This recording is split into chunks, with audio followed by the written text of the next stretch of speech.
Het jy al ooit gevoel, genoeg is genoeg? Miskien is jy op die oomblik op daardie punt. Lukas 15 vertel van 'n man wat presies net so gevoel het. Genoeg is genoeg. Dit is die gelykenis van die verlore seun.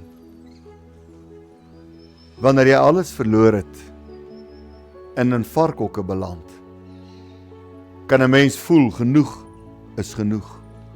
Hierdie man se lewe was 'n mislukking. 'n Lewe waar hy al sy vriende verloor het. 'n Lewe waar hy alleen gestaan het. Hoe verlore, hoe ondraaglik alleen met 'n mens voel, wanneer jy by daardie plek in jou lewe gekom het. Watter worsteling is daar in hierdie stadium in jou gemoed? Beleef jy skaamte? Beleef jy vernedering? Voel jy werklik waar, dis net nie meer die moeite werd nie? Nogtans, nadat hierdie man soveel dinge verloor het hy een ding behou. Sy wil. Sy wil om op te staan. Sy wil om verder te gaan. Hy het besef, hier moet ek uit, hier moet ek opstaan. En die ding is, niemand kan vir jou opstaan nie. Jy moet vir jouself opstaan. Jy het tog daardie wil. Moenie jou wil verloor nie. Is daar iets is waarvoor jy moet veg op hierdie stadium van jou lewe, as jy in varkhokke sit? Is dit om te veg vir jou wil? Want jou wil is 'n vorm van sterk geloof. Hy wat glo dat die son weer kan skyn, hy ontwikkel daardie wil om op te staan. Toe daardie verlore seun opstaan, het sy rigting onmiddellik verander.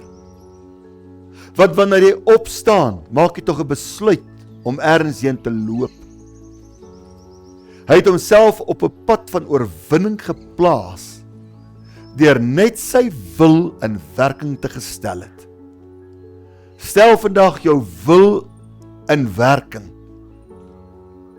Besluit, genoeg is genoeg. Dit hoef nie so te bly in my lewe nie. En staan op. Staan op vandag. Benut die geleentheid wat jy het. Skraap al jou moed bymekaar. En staan op en stap aan. Daar is altyd 'n uitweg. God is die God wat vir 'n mens 'n uitweg wys. En jy sal daardie rigting vind, sodra jy besluit het om op te staan. Maar, genoeg is genoeg. Dis tyd om verder te gaan. Hemelse Vader, ek bid vir daardie mens, wat vandag sê, genoeg is genoeg. Ek bid dat die Heilige Gees kragtig in hom nou sal werk. Dat hy weer die lig sal gaan soek. Dat hy weer sal glo in 'n nuwe dag wat vir hom wag. Rig in hierdie oomblik, Here, mense op wat sê, genoeg is genoeg. En Here, begeester hom, inspireer hom, en vir haar om sy wil in werking te sit, en nou hier op te staan, en van rigting te verander. In die naam van Jesus Christus bid ek dit, en ek sê, dankie Here. Amen.